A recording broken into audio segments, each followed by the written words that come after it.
370 कलम काश्मीर मधला असेल, आणखी काही निर्णय जे आहेत हे बाळासाहेबांना अभिप्रेत होते आणि बाळासाहेबांना अभिप्रेत असलेलं काम आणि त्यांचे निर्णय आणि त्यांची भूमिका घेऊनच आपण पुढे निघालो. त्या भूमिकेमध्ये कधी तडजोड होणार नाही. शिवसेना भाजप युती जी आहे त्या विचारांवर झालेली आहे आणि बाळासाहेबांचं स्वप्न, बाळासाहेबांची भूमिका आणि हे सगळे जे काही त्यांचे उद्देश होते ते आदरणीय प्रधानमंत्री नरेंद्र मोदी साहेब आणि आपले गृहमंत्री अमित शाह साहेब म्हणजे हे सर्व पूर्ण करतायत, पुढे नेत आहेत. 370 झाला, राम मंदिर देखील आता उभं राहत आहे, त्याचं शुभारंभ होईल आणि त्याही वेळेस काही लोक चेष्टा करत होते, मंदिर वही बनाएंगे, तारीख नहीं बताएंगे, पहिले सरकार पहिले मंदिर फिर सरकार, हे सगळं आपल्याला माहित आहे, त्यात मी जात नाही. पण हे सगळं बोलून बोलून बोलून पण शेवटी मोदी साहेबांना धन्यवाद दिले पाहिजे की बाळासाहेबांना विपरीत असलेलं, त्यांना त्यांची भूमिका असलेली जे काही विचारधारा घेऊन आणि या देशाला पुढे नेत आहेत आणि हे सगळं जे काही वाटत होतं लोकांना स्वप्नवत त्याची पूर्तता करतात, केली आहे. आणि त्यामुळे आम्ही देखील त्यांच्या नेतृत्वाखाली काम करतोय. आज म्हणून डबल इंजिनचं सरकार म्हणून आपण बोलतो, कारण केंद्राकडून देखील आपल्याला मदत हवी असते. केंद्र म्हणजे आपल्या पालक आहे आणि म्हणून आज जे काही आपले प्रस्ताव राज्याचे आम्ही पाठवतो त्याला कुठेही कटौती न करता ते मंजूर करतात. त्यामुळे राज्याच्या विकासाला एक वेग आलेला आहे, एक चालना मिळालेली आहे आणि याच्यामुळेच खरं म्हणजे इथे देवेंद्रजी बाजूला आहेत म्हणून मी बोलत नाही, परंतु त्यांनी जे काम केले, सुरू केलेलं त्यांच्या मुख्यमंत्री कारकिर्दीमध्ये, ते सगळे कामं आता पुन्हा सुरू झाली. त्यांचे जे म्हणजे खऱ्या अर्थाने फ्लॅगशिप ड्रीम प्रोजेक्ट होते, समृद्धी, जी आपला मेट्रो आणि आपला जलयुक्त शिवार, असे अनेक प्रकल्प जे आहेत लोकहिताचे, तर हे सगळे स्पीड ब्रेकर आम्ही दूर केले आणि केंद्राच्या मदतीने आज आम्ही केंद्राकडे जी मदत मागतो ते देत आहे. यापूर्वीच्या 2.5 वर्षाच्या कारकिर्दीमध्ये सगळे अहंकाराने भरले होते, इगो होता आणि त्यामुळे कसं काय कोणी घरी आणून देणार नाही पैसे, आपल्याला मागणी केली पाहिजे, आपल्याला प्रस्ताव पाठवले पाहिजे आणि आपण जे करतोय त्याला पूर्णपणे पाठिंबा मोदी साहेबांचा मिळतोय आणि म्हणूनच या देशाला पुढे नेण्याचं काम मोदी साहेबांच्या नेतृत्वाखाली होत आहे आणि म्हणून ताईंनी पण त्या गोष्टीचा उल्लेख केलेला आहे आणि आम्हाला सगळ्यांना अभिमान आहे. आज देश जो ज्या पद्धतीने जगभरामध्ये आपला देशाचं नाव लोक आदराने घेत आहेत, इतर देशांची देखील अर्थव्यवस्था ढासळलेली असताना आपली अर्थव्यवस्था मजबूत करण्याचं काम मोदी साहेब करतात, यावर निश्चितपणे हा देश देखील महासत्तेकडे नेण्याचा प्रयत्न होतोय आणि राज्याचा देखील त्याच्यामध्ये वाटा असला पाहिजे आणि म्हणून आम्ही हे सगळं करतोय. त्यामुळेच राज्यावर, सरकारवर आणि बाळासाहेबांच्या शिवसेनेवर सर्व लोक विश्वास ठेवत आहेत आणि म्हणूनच हे सगळे प्रवेश होत आहेत. आणि म्हणून मी आज आपल्या नीलमताईंचं मनापासून स्वागत करतो. ते एक आपलं नेहमी त्यांनी धाडसाने काम केलेलं आहे. कुठेही अन्याय झाला महिलावर, नीलमताई पोचायच्या तिकडे. आता तुम्हाला अगदी म्हणजे मनासारखं काम करता येईल, अन्यायाला वाचा फोडता येईल, तो फोडला तुम्ही आज. आणि आता पुढे खूप काम करायचं आहे आपल्याला. शेवटी आपला उद्देश एकच आहे की सर्वसामान्याला न्याय देणं, महिला भगिनींचं सक्षमीकरण करणं. या ठिकाणी महिलांचं धोरण असेल, इतर जे काय, आणि शेवटी महिलांच्या बाबतीमध्ये महिलाच आपण काम करणार आहोत. त्यामुळे नक्की तुम्हाला माझ्या शुभेच्छा आहेत.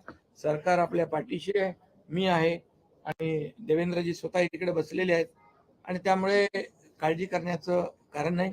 खूप ताकदीने आपण काम करा आणि या राज्यातल्या महिला वर्गाला आपण न्याय द्या. सीएम संवैधानिक पद पर बैठे एक व्यक्ति को जो विधानसभा के उपसभापति हैं ले रहे हैं, किस तरीके से?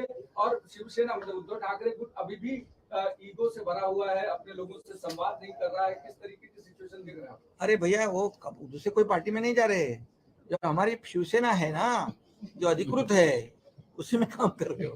देवेंद्र प्रश्न आपल्याला आहे की आपण पहिल्यांदाच या शिवसेनेच्या पक्ष प्रवेशासाठी उपस्थित राहिलेला आहे. नेमक्या भावना काय, एकत्र आपण पहिल्यांदाच पक्ष प्रवेशाच्या वेळी दिसताय, काय संदेश द्यायचा आहे असं आहे नेमका? की शिवसेना आणि भाजप ही एक इमोशनल युती आहे. आम्ही 25 वर्ष सोबत राहिलो, ठीक आहे, कधी नेत्यांची भांडणं झाली असतील, पण आम्ही विचाराने आणि मनाने एक आहोत. आणि त्याचसोबत आज नीलमताईंचा प्रवेश होतोय, नीलमताईंचे आमचे व्यक्तिगत संबंध देखील आहेत. त्यामुळे साहजिकच माझी देखील इच्छा होती की या प्रवेशाला आम्ही उपस्थित राहावं आणि नीलमताईंना शुभेच्छा द्याव्यात, म्हणून मी या ठिकाणी उपस्थित आहे. आणि माननीय मुख्यमंत्री महोदयांनी जसं सांगितलं की नीलमताई काही दुसऱ्या पक्षातनं प्रवेश करत नाही आहेत, तर आज खऱ्या अर्थानं हिंदू हृदय सम्राट शिवसेना प्रमुख बाळासाहेब ठाकरे यांचे विचार पुढे नेण्याचं काम हे एकनाथरावजी शिंदे यांच्या नेतृत्वात चाललेलं आहे. आणि त्याच विचारांवर विश्वास ठेवून नीलमताईंनी शिवसेनेमध्ये प्रवेश केला होता. त्यामुळे अतिशय रॅशनल अशा प्रकारचा विचार करून त्यांनी हा निर्णय केलेला आहे. आणि म्हणून मी आमच्या सगळ्यांच्याच वतीनं नीलमताईंचे मनापासून अभिनंदन करतो. देवेंद्र जी सभापति बिठाने को लेकर, चूंकि जो आंकड़ा कम था सरकार के पास, अब धीरे धीरे करके बढ़ता जा रहा है. आप क्या इस सेशन में सभापति का चुनाव होना तय हो जाएगा? देखिए, अभी तो इसके ऊपर हम लोग बैठेंगे, तय करेंगे. अभी ये सारी चीजें तय नहीं की है, क्योंकि अभी आपको पता है कि हम दोनों हैं और हमारे साथ अभी एक तीसरे मित्र भी है, तो सब मिलकर बैठकर इसका निर्णय करेंगे. आता नीलमताई आलेल्या आहेत, राष्ट्रवादी काँग्रेस देखील आलेला आहे. अजून काही मिशन असेल तर आता जाहीर करून टाका, कारण का सगळ्यांना उत्सुकता आहे की अजून काय आता बाबा- मला सांगलीच्या जरा पुढे असून एक मिनिट तुम्हाला सांगलीच्या पुढे या सांगलीच्या पुढे त्या सुनीता मोरे सांगली बिल्कुल स्वस्थ लोकतंत्र के लिए विपक्ष बहुत आवश्यक है, प्रवेश है त्यांचा संजय. और उसमें भी मैं ऐसा कहता हूँ कि कंस्ट्रक्टिव विपक्ष बरोबर चाहिए. आहे. डिस्ट्रक्टिव विपक्ष नहीं चाहिए, कंस्ट्रक्टिव विपक्ष. आणि युवा देश के अंदर जिस प्रकार से डिस्ट्रक्टिव विपक्ष दिख रहा है वो भी स्वस्थ लोकतंत्र के लिए ठीक नहीं है. लेकिन हम ये मानते हैं, इसीलिए अभी विपक्ष में लोग हैं ना. पवार साहब अभी दौरा करने वाले हैं. कल से उनका दौरा शुरू होगा नासिक से. प्रभाकर खड़े. जिनसे पार्टी को खड़ा करेंगे. और एक बड़ा चैलेंज जो है आने वाले समय में आपकी भी सरकार को मिल सकता है. उनको ऐसा आपको लगता है क्या, जब वो घूम रहे हो? देखिए, पहली बात तो ये है कि जैसा उन्होंने अनाउंस किया है, गिरीश. वैसे अजित दादा ने भी अनाउंस किया है कि वो भी सभाएं करेंगे. सीएम साहब और मैं तो पूरे राज्य में घूम ही रहे. हमारी तो हर 2 दिन बाद एक सभा या तो सीएम साहब की होती है या मेरी होती है. सभाएं हम भी कर रहे हैं. देखिए, हमारी सभाओं को भी तो लोग आते हैं ना. 30-40 हजार लोग हमारी सभाओं को भी आते हैं. लोकतंत्र है भाई, जिसको सभा करनी है करे. उनकी पार्टी में 83 साल का योद्धा मैदान में, 83 साल का योद्धा जब वो कहते हैं तो उस योद्धा को किस तरीके से देखते हैं? 83 साल का योद्धा मैदान में. ऐसा है कि हमारी उनको शुभकामनाएं हैं. वो 100 साल तक जिए, जितने साल तक राजनीति करना है करे. अब उनके कुछ लोगों को ये लगता है कि वो 83 साल ऐसा उल्लेख करके एक सिंपैथी लेने की कोशिश उनके कुछ कार्यकर्ता कर रहे हैं. हम लोग उसकी ओर ध्यान नहीं देंगे.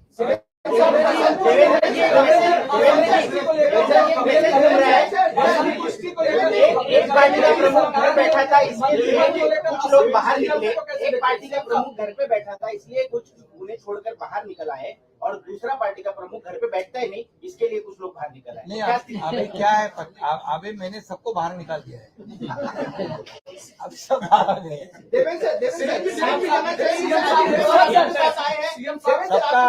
सबका इलाज भी हो गया है. किसी को पट्टे बिट्टे लग गए तो पट्टे भी निकल गए और घूम रहे सब. सर, लगातार ये कहा जा रहा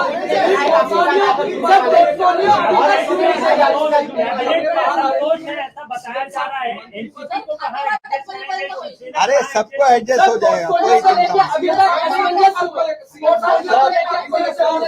अरे भैया, सही वक्त पे हम लोग सब करेंगे, बैठेंगे हम लोग तीनों भी साथ में और सब बराबर हो जाएगा, कोई चिंता मत करो। अजीत अगर कहते हैं कि पालक मंत्री नहीं है, पोर्टफोलियो नहीं मिल रहा उनको, तो ऐसा अरे वो पहले कह रहे थे ना, पहले कह रहे थे ना, अच्छा, पहले कह रहे जिस तरह से इनकमिंग चालू है, ऐसा लगता है विपक्ष में मात्र 2 नेता बनेंगे। हाँ। क्या केवल 2 ही नेता रह जाएंगे? अभी वो ये बात उन्होंने सोचनी चाहिए। ये नौबत क्यों आई है, इसका आरोप लगाने से आत्म परीक्षण, आत्मचिंतन करने की नौबत आई है। आरोप लगाने के बदले आत्म परीक्षण करना चाहिए। तो केवल 2 ही नेता बनेंगे क्या? पंकजा मुंडे नाराज क्यों है? उन्होंने प्रेस कॉन्फ्रेंस की है, वो कहने कि 2 महीने का वो अवकाश देना चाहता है। उनको कई पार्टियों से ऑफर है। ये स्थिति पंकजा मुंडे के हाल में क्यों है? अरे भाई, एक समय एक आदमी पूछो ना यार, ऐसा क्यों कर सर, पंकजा मुंडे का रहे हो? आपका सवाल मेरे समझ में आ गया। पंकजा ताई भारतीय जनता पक्षाच्या राष्ट्रीय सचिव आहेत. त्या आमच्या पक्षाच्या एक ज्येष्ठ नेत्या आहेत. आता त्यांनी असं सांगितलेलं आहे की 2 महिने मी त्या ठिकाणी सुट्टी घेणार आहे. आम्ही त्यांच्याशी संवाद करू, त्यांच्या मनात काय ते जाणून घेऊ. ही शक्यता आहे की आज समजा एनसीपी आमच्या सोबत आलं तर आमच्या पक्षातल्या काही लोकांचा त्यांच्याशी संघर्ष होता. त्याच्यामुळे सगळ्यांनाच ते एकदम रुचेल, पटेल, आवडेल, सगळेच स्वागत करतील असं आम्ही समजत नाही, आमच्यासोबत आलेली समजत नाही. त्यामुळे या सगळ्या परिस्थितीमध्ये संवादात्मक मार्ग निघत असतो. भारतीय जनता पार्टीचे शीर्षस्थ नेते, कारण पंकजाताई या देशाच्या भारतीय जनता पक्षाच्या सचिव आहेत, त्यामुळे आमचे जे वरिष्ठ नेते आहेत ते त्यांच्याशी संवाद करतात. पंकजाताई ये हमारी भारतीय जनता पार्टी की नेशनल सेक्रेटरी है, वो राष्ट्रीय स्तर की हमारी नेता है और उन्होंने उनके कुछ व्यक्तिगत मत भी है। विशेष रूप से आज राष्ट्रवादी कांग्रेस हमारे साथ आने के बाद ये बात तो सही है कि हमारे यहाँ के कुछ लोगों का लगातार संघर्ष राष्ट्रवादी कांग्रेस से रहा है, तो एक दिन में तो सारे लोग उसको एक्सेप्ट भी नहीं कर सकते, इसलिए ऐसे कोई ना कोई चीजें सामने आएगी। लेकिन मैं ये मानता हूँ कि पंकजाताई भारतीय जनता पार्टी की वरिष्ठ नेता है, वो हमेशा पार्टी के साथ रही हुई है, इसलिए हमारे पार्टी का शीर्षस्थ नेतृत्व उनसे बातचीत करेगा। उनके मन में अगर कोई बात होगी तो हम समझ लेंगे और मुझे ऐसा लगता है कि हमारे पार्टी में लगातार वो काम करती रहेगी और अच्छे तरीके से नेतृत्व भी करती रहेगी। शिंदे साहब, आपसे सवाल है कि आपके पार्टी के भीतर भी लगातार नाराजगी है, वो सामने आ रही है। आपको किसी ने कहा है? नहीं, इस तरह की बात अरे भैया, कल ही मैंने परसों रात हमारी शाम को बैठक हुई है और उस बैठक में जो सवाल सभी लोगों के मन में थे, वो सभी सवालों का मतलब निपटारा हुआ है, निराकरण हुआ है। और जो अभी देखिए, अजीत दादा पवार जैसे उप मुख्यमंत्री जी ने कहा कि अभी यहाँ जब विपक्ष में थे तब हमारे लोगों का भी, सभी लोगों का मेलजोल तो नहीं था ना उनके साथ, तो थोड़ा तो हो जाएगा, वो हुआ है, लेकिन वो सब समाधान हुआ है। हमारी पार्टी जो है, पहली बात आपको बताता हूं मैं, जब हमने निर्णय लिया तब हम सत्ता में थे हम, मेरे साथ 8 मंत्री थे और सत्ता छोड़ने वाले हम लोग हैं। इसलिए हमारे विधायक जो है सत्ता की लालच में ये साथ में नहीं आए हैं। ये 50 लोग आए सत्ता की लालच में, कुर्सी की लालच में नहीं आए। जो कुर्सी और सत्ता के लालच में जो गलती 2019 में जिन्होंने की थी, उनको ये आज सब जो भुगतना पड़ रहा है, ये उनकी गलती है। हम सत्ता की लालच में नहीं, हमको मालूम नहीं, मालूम था क्या होने वाला आगे, हम तो सत्ता से बाहर आ गए। इसलिए हमारे विधायक जो है समझदार है, विकास काम, उनके चुनाव क्षेत्र में विकास करना चाहते, और 2.5 साल में उनको 1 रुपया नहीं मिला था। हमारे पिछले साल भर में उनके चुनाव क्षेत्र में इतने विकास के काम हुए जो लोगों को चाहिए वो देने का काम किया है। ये मंत्री तो ठीक है, मिलते रहता है, जाते रहता है, वो परमानेंट नहीं है। तो इसलिए ऐसा कुछ सोचो मत। ये जो है, ये विपक्ष वाले बार बार ये अफवाह फैला रहे, बोले मुख्यमंत्री नाराज है, बोले यहाँ तक बोले कि मुख्यमंत्री इस्तीफा देने वाले हैं या क्या करने वाले हैं। ये सब उनके मन गढ़ंत कहानी है। और आप जो है, मैंने कल भी बताया है, उसको आप बताओ, उनको वो जो बोलते हैं वही मत बताओ। महाराष्ट्र में शरद पवार और उद्धव ठाकरे दोनों लोग दौरे पर जा रहे हैं और दोनों का कहना है सरकार के खिलाफ हम जनता को खड़ा करेंगे। अरे अच्छा है ना, जाने दो ना, क्या प्रॉब्लम है। अभी हम लोग जहाँ जाते हैं हजारों लोग आते हैं, हम 3 जाएंगे। हम 3 जाएंगे, ये 2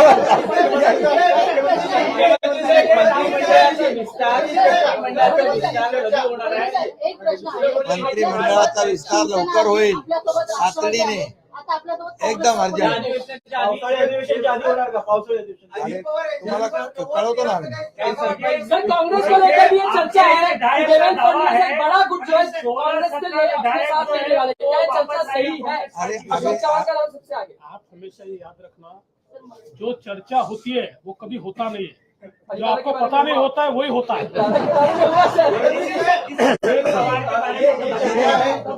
अबे आप ही बोलते हो कि विपक्ष को रखने का है कि नहीं, कुछ विपक्ष भी चाहिए, आप ही बोल रहे हैं। देवेंद्र सर, क्या एनसीपी आपका एनडीए का हिस्सा बनेगा? एनसीपी आपका एनडीए का हिस्सा बनेगा? सीएम साहब एक चर्चा है विधानसभा में विपक्ष का नेता कौन होगा, इस पर सवाल खड़ा होगा कि कौन होगा विपक्ष का? वो अध्यक्ष तय करेंगे। महिलांबाबा एक फोटो काढा। सुनीता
तुम्ही इकडे जा ना, याबद्दल माऊली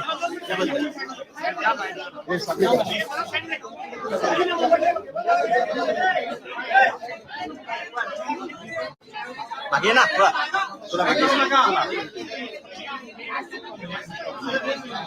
उमेश